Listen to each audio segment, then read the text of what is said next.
আজকে সকালে ভাবলাম যে কোয়েল পাখির খাদ্য চেঞ্জ করব। পরে যে এই যে ভুট্টার গুঁড়ো বাসায় আসিল না, আমার এক কাকা বাড়িতে নিয়ে আসছি। কোয়েল পাখির ঘরে ঢুকছি, পরে যে খাদ্য চেঞ্জ করব পট নিয়ে আসতে গেছি। পটে ফিট ছিল, তো ফিট কটা ভাবছি যে ঝেড়ে নিব। ফিট কটা লাভাই নিয়ে নতুন খাদ্য এই যে জিরো ফিট দিয়ে আর এই যে ভুট্টার গুঁড়ো দিয়ে মিক্স করে একসাথে দিব।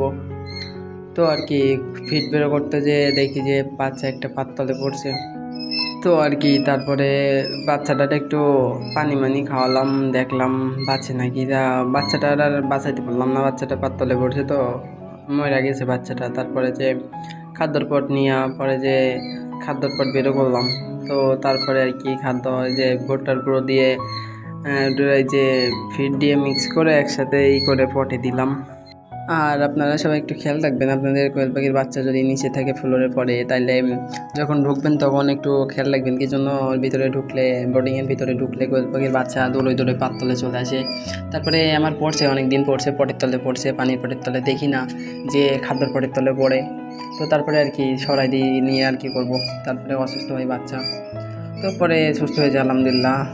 তো আপনারা এগুলো খেয়াল করবেন একটু, যে বাচ্চার জন্য পটের তলে না পড়ে। পটের তলে পড়লে কিন্তু বাচ্চা মারা যাবে।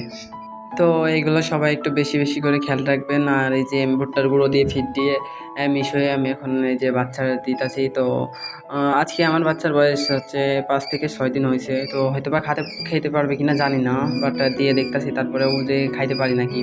তো প্রথম একটু খাইতেছিল না, পরে যে আলহামদুলিল্লাহ সব কয়টা এখন খাইতেছে। কোয়েল পাখির বাচ্চা সব এখন সুস্থ আছে। এই যে ভুট্টার গুঁড়ো খাওয়ানোর কারণ হচ্ছে ভুট্টার গুঁড়ো অতিরিক্ত গুঁড়ো, তো এই যে জিরো ফিট থেকে ভুট্টার গুঁড়ো এই জন্য ভুট্টার গুঁড়ো খাইবে বেশি, গ্রোথ করবে বেশি বাচ্চারা। আর আর আপনি দেখবেন কোয়েল পাখির বাচ্চা কোন ফিডগুলো বেশি খাই, সেই ফিডগুলো আপনি দিবেন। আর আজকের ভিডিও এই পর্যন্ত কি। আসসালামু আলাইকুম, ভালো থাকবেন সবাই পরবর্তী ভিডিওর জন্য।